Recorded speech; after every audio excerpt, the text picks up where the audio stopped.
Hello and welcome to another Landmark Ideas. A number of the previous Landmark Ideas have been focused on new technologies and farm management ideas.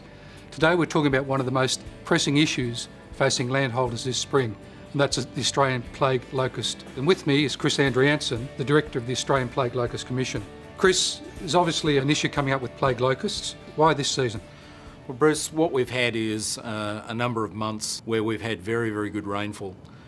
Preceding that, we had very dry conditions, but as a consequence of that extensive rainfall and repeated rainfall across most of their habitat, we've had 3 generations in late summer, early autumn and late autumn, where each generation multiplied quite significantly. So what could we expect this year? Well, the work that the Australian Plague Locust Commission has been doing is to plan for the response that we anticipate in spring. We've been working with all of the state agencies who will also be implementing quite a lot of response, and through them with the landholders as well as working through a number of industry groups like GRDC and Landmark to be able to try and prepare landholders for the actions that they're going to need to take. There's going to be obviously a lot of hatchings come out of the ground in spring. We've posted the forecast hatching dates and people need to obviously refer to those. The response that we're preparing for at the moment is anticipated to be the largest response that we'll have to a spring population in at least 30 years. What are the life cycles of the plague locust and what is the best time to control them? The spring generation that we're expecting to hatch out of the ground, they're eggs that actually went into the ground from the adults that were around in autumn. So we started to see swarms moving around throughout all of the habitat area in inland eastern Australia in April. Those adults laid their eggs prior to dying and then they hatch out in response to soil moisture and temperature. We anticipate the hatchings to be starting in late August. The nymphs that hatch out go through 5 nymphal stages, and each stage they undertake a molt and they grow and they develop further. During those nymphal development stages they don't have any wings. They're restricted to moving on the ground. After they've finished those 5 stages of nymphal development, they start to develop wings. That's when they become mature, they mate, they lay eggs, and the whole cycle starts again. During that nymphal development stage, they start to aggregate into what we call marching bands. So they become very dense in their populations on the ground. And that's by far the best time to undertake control because obviously you're able to achieve control over the largest number of locusts while spraying the smallest area.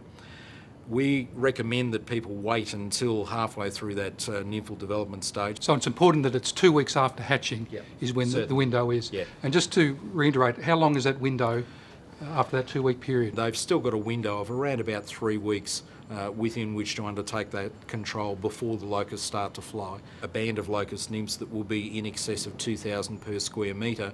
Locusts on the wing never get over about 100 to 200 per square metre. So obviously there's a lot fewer locusts within a given area and therefore the efficiencies of control drop away.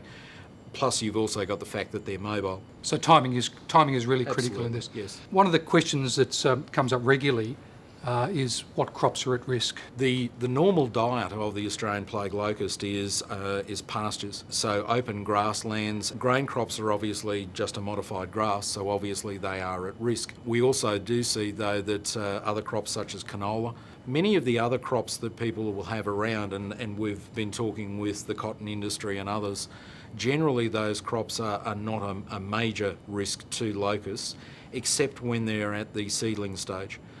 When you've got a band of hungry locusts on the ground, they'll basically eat anything that's small and green in front of them. It's only when they completely dry off that the risk from locust attack abates. What's the amount of land and the value of crops that are at risk? We're talking about probably in the order of $5 to $6 billion at least that is potentially under threat. Collectively, we've got our plans in place and our resources accumulated, aiming to treat in the order of 2 to 2.5 million hectares. We would anticipate that individual landholders would treat at least that much again. The level of damage that will occur will obviously be significantly less than that, and it will be less again if we get everything right in terms of our control programs. What steps should a landholder be taking now for a possible threat in September, October? They need to think back to what they saw in autumn. If they saw swarms that persisted in their paddocks for a period of time, a number of days, then there is a chance that there was eggs laid. The way that the locust lays its eggs under the soil, those tubes close over fairly quickly in the soil, and so you can't find them within a number of days after the eggs have been laid. Obviously, any spray equipment that they would need to use is well in order, that it's properly calibrated so it's delivering the right dosage of any pesticides, and they need to be talking to their chemical resellers about the supply of pesticides for locust control on their own properties. What's the responsibility of the landholder in control of locusts, and what's the responsibility of the Australian Plague Locust Commission? In most jurisdictions, landholders will find that they do actually have an obligation under state legislation to undertake control, certainly to report locust activity on their properties. They know what their upcoming activity is with regard to harvest or livestock turn-off, so they're in the best position to be able to implement their own crop and pasture protection. The work done by state agencies and also by the Australian Plague Locust Commission is more about strategic population management. And in particular, the Australian Plague Locust Commission has a very clear mandate that is written by the 5 governments who fund the Commission, and that is to monitor and manage locust populations that pose a threat to more than one state. So the key message there is to take control of your property and control of locusts. Yep. Could you summarise the areas that are most at risk? There's 4 key threat areas that we identified. The first is in the northwest of New South Wales and extending into the southwest of Queensland. That's an area where APLC did about 200,000 hectares of control in March, so we have already taken out part of the population there. We will be doing surveillance there to just make sure of what the situation is. The second area is in the central west of New South Wales, and that extends from sort of Burke and Brewarrina all the way down to Wagga, and there's some fairly widespread egg beds within that area. The key risk area, certainly as far as we're concerned, is actually in the southern Riverina and the northwest of Victoria. Extends over into the east of South Australia a little bit as well, but that's where we've certainly seen the highest aggregation of adult locusts and the highest density of egg laying. The fourth area is a slightly more isolated area in the eastern Flinders Ranges of South Australia, where there is extensive grain crop plantings this year, but the South Australian Government Department will be dealing primarily with that area. In terms of preparation, are you recommending landholders start to purchase insecticides? Landholders would be wise to have a look at the forecast hatching dates that are posted on the Australian Plague Locust Commission website and to talk to their reseller about the availability of suitable pesticides. If they've got time on their side between spraying and harvest, use something that's got a longer withholding period and then reserve the shorter withholding period materials for later.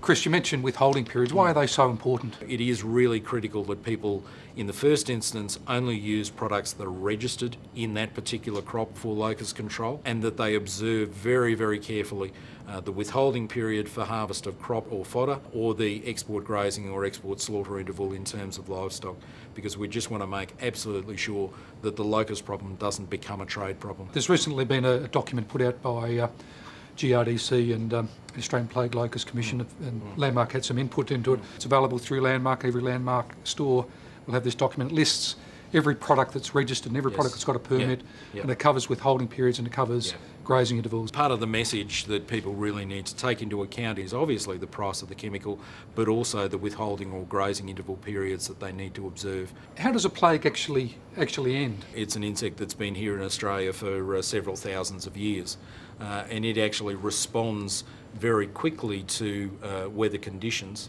Even with the best control program that we will implement in spring, there will be enough numbers around at the end of spring to form swarms. There is always a proportion of the population that remains untreated and unaffected. Each of the state governments have announced schemes for landholders to access product, and each of those schemes is different. New South Wales has for a number of years had a system in place whereby landholders are provided with pesticide through the Livestock Health and Pest Authority system. In the case of South Australia and Victoria, they've put in place some special systems for this coming season. Landholders will be able to obtain rebates or obtain a form of assistance to be able to purchase the insecticide.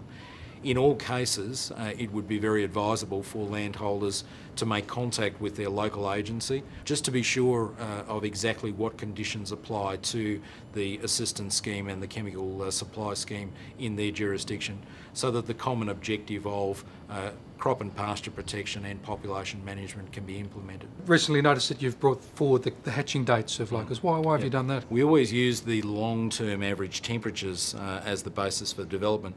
So when we do that at the start of winter, we're using temperatures that are averaged over 50 plus years.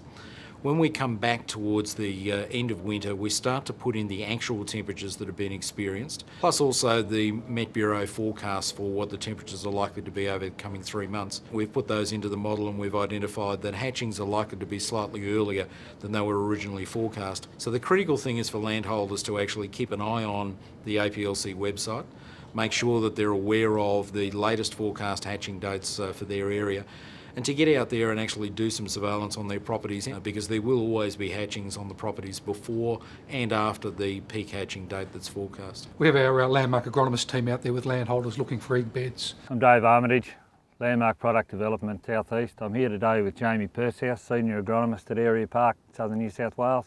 We're out here west of Temora, looking where we noticed the locusts early on in autumn. They were just covering the ground. You could literally see them all on the edge of the track. You'd be driving along your vehicle, you'd see them just pouring into the hard ground here on the side of the road. Perfect conditions for locusts to lay their eggs. Made a heap of diggings here. We've identified that they are out in this area. It's a northerly facing aspects, nice and warm for when the appropriate soil temperatures will be occurring. We even saw them trying to lay onto the road, anything that's nice and hard. We're trying to use this as a way of monitoring what's going to happen in spring, and we know that we're obviously first place we're going to come back to is where they laid, and the reason why they've laid in this sort of soil, it's hard ground, and before the locusts are going to hatch in spring, they're going to need moisture and temperature. So this is probably for us a little bit of a monitoring site. We can come back here to identify when the hatchings have commenced, and from there we can start making some recommendations on applications of insecticide. We see a spot just right next door here where we just had a look. It's a really hard patch of ground. It's a fire break actually. We've found a lot of egg pods with large numbers of eggs. We found a couple there that have actually decayed a bit. We've noticed around about 80% viability, I suppose, with the eggs. They'll have a readily available feed source in the pasture paddock to the north, the canola here to the south, and the roadway, so there'll be plenty to keep them alive. That feed allows the grasshoppers to build up from the western areas and result in, unfortunately, probably the plague proportions they're expecting this spring. Here's another just every time you turn the soil over now, we're just finding more and more eggs. There's another pot of eggs here. There's another clump here in the ground where you can see the casing here. There's more down here. It's like riding into an ant's nest. And then, yeah, there's a pod there. That's all eggs. So you can see how, yeah, come springtime, the problem becomes so bad. Just so many eggs there. Yeah, it's important to note too that there are some predators that will attack the eggs of locusts. So there's some wasps that will degrade some of the eggs. So that will help us a little bit, but generally speaking, they only attack a small number of the eggs in the soil. So it won't be, if they only attack say 20%, there's still 80% remaining. So we've still got a large problem on our hands. Surveillance will still occur airily, but control will be, yeah, by growers doing it with their own boom sprays, etc. on the ground. That's a much safer option. And if there is a situation where there needs to be some spraying done around some sensitive areas or around towns, that's where the LHBA will certainly be looking at using the product Green Guard as a much safer environmental product to use. Growers identify the hatchings. It's best if they report that through to their local authorities, different in each state. If landholders do find a plague commencing on their property, how do they contact the authorities? Each of the state government agencies has published a direct locust hotline, so it's usually a 1800 or 1300 number. In New South Wales there's also the reporting framework that goes through the Livestock Health and Pest Authorities, so each region has a number of rangers operating in it. Landholders need to report to those people in the first instance. There is also a 1800 number for the Australian Plague Locust Commission, or people can contact us via our website. Just to summarise, a couple of key points that landholders need to be aware of: assessing and planning for the risk of plague locusts, selecting the right product to use to control, the right rates, and how to apply the product successfully, and withholding periods are most important also. Landmark can help you with each of these questions and understanding what is best suited to your property. We can also help you with information on what each of the state authorities is offering in terms of product supply and rebates. please head into your local landmark store. They can supply you with all the information that's required to successfully control this plague.